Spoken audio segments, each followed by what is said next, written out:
So far, Arjuna has been struggling to digest what Krishna has been saying. The task of restraining the senses, detaching from the world and stilling the mind seems like a mountain too tall to climb. Now, Krishna turns Arjuna's attention away from the Atman to himself as the supreme lord of all creation. This creation is part of Krishna's lower nature and is made up of the 5 elements: earth, fire, water, air and space. Not only that, our minds, intellects and even our egos are part of this creation. But the jivas or souls are different. They are not material but spiritual. They are part of Krishna's higher nature. But as Krishna points out, while these two groups are part of him, they do not bind him. There is nothing superior to me, Dhananjaya. As jewels are strung on their thread, so this whole world is strung upon me. The world and souls depend on Krishna like the pearls on a thread, but he is utterly transcendent. Just like the thread is unseen and provides an order to the universe, Krishna too cannot be perceived directly, but he still provides the natural order of life. Planets orbit stars, seasons change, our body functions. There is an unseen force that makes things happen. He is the heat in fire, the intelligence of the intelligent. But this material world, or Maya, binds our souls and keeps us in ignorance. This divine Maya of mind, consisting of the 3 gunas, is difficult to go beyond, but those who surrender to me alone cross beyond this Maya. There are 3 qualities which dictate this material reality: Sattva, that of goodness; Rajas, the mode of passion; and Tamas, the mode of ignorance. Everything in creation is influenced by the varying combination of these qualities. Like a man drowning in the ocean, we too are victim of this Maya made up of the gunas. But what is the way out? Krishna states that it is by surrender to him that we can be rescued and brought to freedom. But people turn to Krishna for different reasons. Some because they are in distress, others for material benefits, some to seek spiritual knowledge, and those because they know the truth of Krishna. It is this last kind of devotee that is the dearest of all. He sees beyond this Maya and realizes Vasudevaha Sarvam, that there is nothing but Krishna. But those who do not have the real intelligence or sincerity instead focus their attention on lesser deities who grant limited worldly benefits. Ignorant of the truth, they forget that even these deities gain their power and authority from Krishna. But why do people fail to see Krishna as the Supreme? I am not manifest to all because I am concealed by my Yoga Maya. This deluded world does not comprehend me, the one who is unborn and unfading. The point is that Krishna's true nature lies hidden beyond his Yoga Maya or power of illusion. To those who have not turned to him, the true glory of his divinity remains a mystery. In the next chapter, Krishna explains to Arjuna that the destination one attains after death is dependent on one's final thoughts. But the last thought at death is not in our hands, but is dictated by our state of consciousness.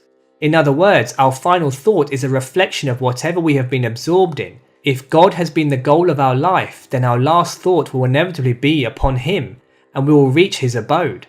This abode is akshara, or imperishable, and is sought after by all the yogis. This material world, on the other hand, is temporary and one of suffering. Krishna points out that a true spiritual aspirant sees that nothing in the world lasts. However much we have, death is certain, and even after death, there is no freedom. Instead, we are forced to go to the other planes of existence in the cosmos. Lord Brahma, the god of creation, resides in the highest abode in this universe. But even if we reach here, one is still compelled by karma to return birth after birth. Every time Lord Brahma awakes and sleeps, endless creative cycles occur where souls are brought out into the world and then withdrawn. Every day and night of Brahma lasts millions of years. In the process, we go through endless births and deaths. We are hopelessly caught in this cosmic drama. But how do we break free and attain the permanent abode of God? Yogis, following certain timings in the Vedic scriptures, attempt to do this by leaving their body in the right way and at the right time. They perform intense, vigorous practice. But the devotee who longs incessantly for Krishna doesn't bother with such practices and finds it easy to be liberated because he relies on Krishna. Chapter 9 expands further on the power of devotion. Those who are wise see the truth of Krishna and fix their minds on him with love. Some take vows, singing his praises and performing acts of worship. Others contemplate upon him with wisdom. Krishna makes clear his inconceivable nature is alive and available in the subtlest and most profound way. But because we are governed by our mind and senses, his glory is hidden. Only those who have surrendered to him can reach him. Krishna states, "Devotees of the gods go to the gods. Devotees of the ancestors go to the ancestors. Those who worship spirits go to the spirits. But those who worship me go to me." Like in the previous chapter, Krishna makes clear that what we focus on and absorb ourselves in will decide where we reach after death.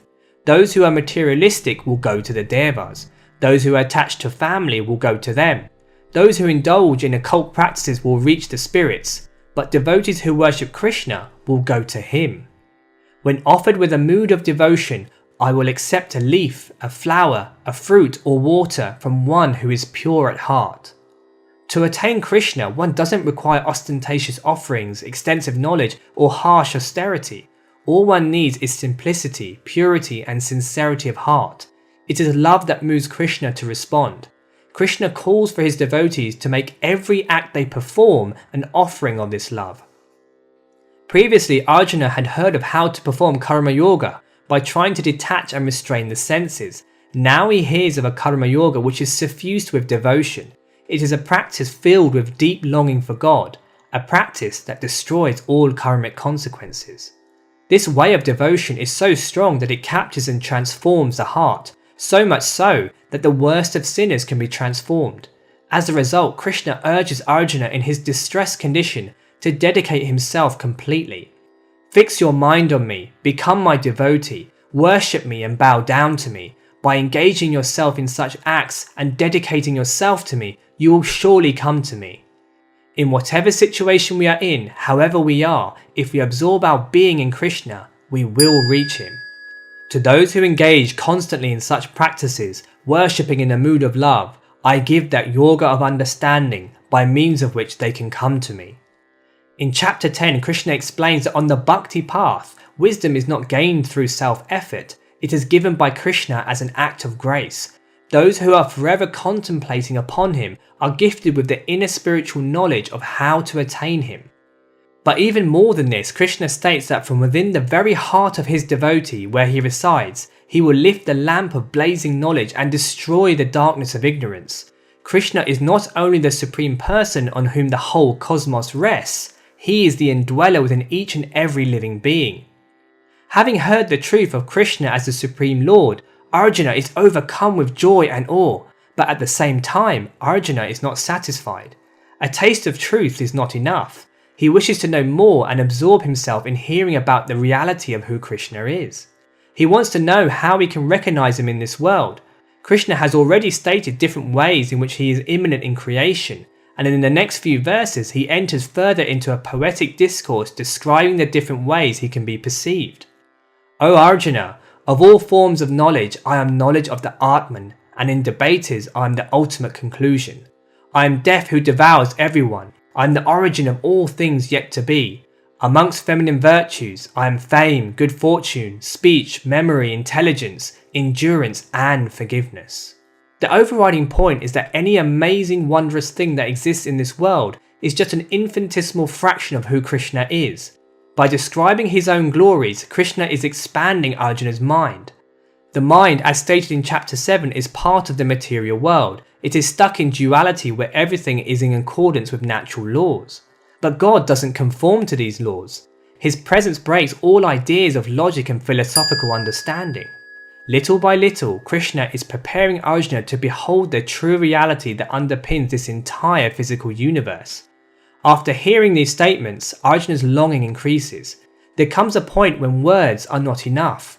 As a result, Arjuna asks if he can actually see this cosmic form which has been described. Krishna replies, "But you cannot see me in this way with your own eyes, and so I give you my divine vision. Now behold my glorious yoga." Our eyes are bound by this physical world, so Krishna, as an act of grace, gives spiritual eyes which can pierce the veil of material existence. Suddenly Arjuna beholds the truly shocking cosmic form of the Lord. Blazing like 1,000 suns, he sees within it endless heads and arms, the entire universe, heavens and other abodes. He sees all the demigods and rishis of the yajna. There is no beginning, middle or end. It is infinite in nature. Arjuna sees whole worlds being destroyed by gnashing teeth. All creation and souls are present within this one form of Krishna. But instead of enjoying the sight, Arjuna is trembling with fear at this awesome scene. Within this form, Arjuna also sees his enemies who are ready for battle being swallowed up and destroyed by Krishna. Confused and overcome with emotion, Arjuna asks Krishna who he really is. Krishna replies, "I am all-powerful time that brings destruction to the world. I am here to put an end to these worlds. Even without you, none of these warriors assembled in battle will survive." Essentially, Krishna is saying, I am life itself. Existence and the very movement of existence is all Krishna. Arjuna has been worried about engaging in battle because of the consequences, but Krishna has shown that the battle is already over. His enemies have already been slain. Whether Arjuna fights or not is irrelevant. Krishna has already accomplished everything. In response, Arjuna praises him and further apologizes. Deluded by Krishna's human appearance, Arjuna failed to understand the precious nature of what was in front of him. He asked for forgiveness for any lack of respect. He pleads with Krishna to take this form away which is so overwhelming and return back to his normal person. Now that the dust has settled, Arjuna wishes to know which is superior, the worship of Krishna with devotion as described, or the path of inquiry and introspection on the formless divinity. These two paths are referred to as the Bhakti Marga and the Jnana Marga. Krishna makes clear that both paths can reach him, but the path of devotion is easy and enjoyable. The path of knowledge, on the other hand, is fraught with difficulty and troubles. Bhakti is easy because it relies on divine grace. To those who are incessantly engaged with Krishna, he is the one who saves them from the ocean of birth and death. The way of knowledge relies on self-effort and is full of obstacles and challenges. A devotee, however, progresses with ease and rises above this maya. Krishna then describes in the following verse the qualities of such a devotee. He is equally disposed toward an enemy and a friend. He regards honour and contempt as the same. He has equal regard for heat and cold, and for joy and misery, and he has given up all attachment to the world. Fundamentally, a devotee is one who is beyond the sways of the world and equal in all situations. Such a person is dear to Krishna. Here we find, yet again, that God is not some faraway deity to be feared. He is intimate, close and loving. With the revelation of the cosmic form and the teachings on devotion complete, the Gita enters a new phase in which Krishna begins to give a close, detailed understanding of how our true nature, the physical world, and God all fit together. He brings home to Arjuna the grounding wisdom which will allow us to live a fruitful and spiritual life. Many thanks for listening.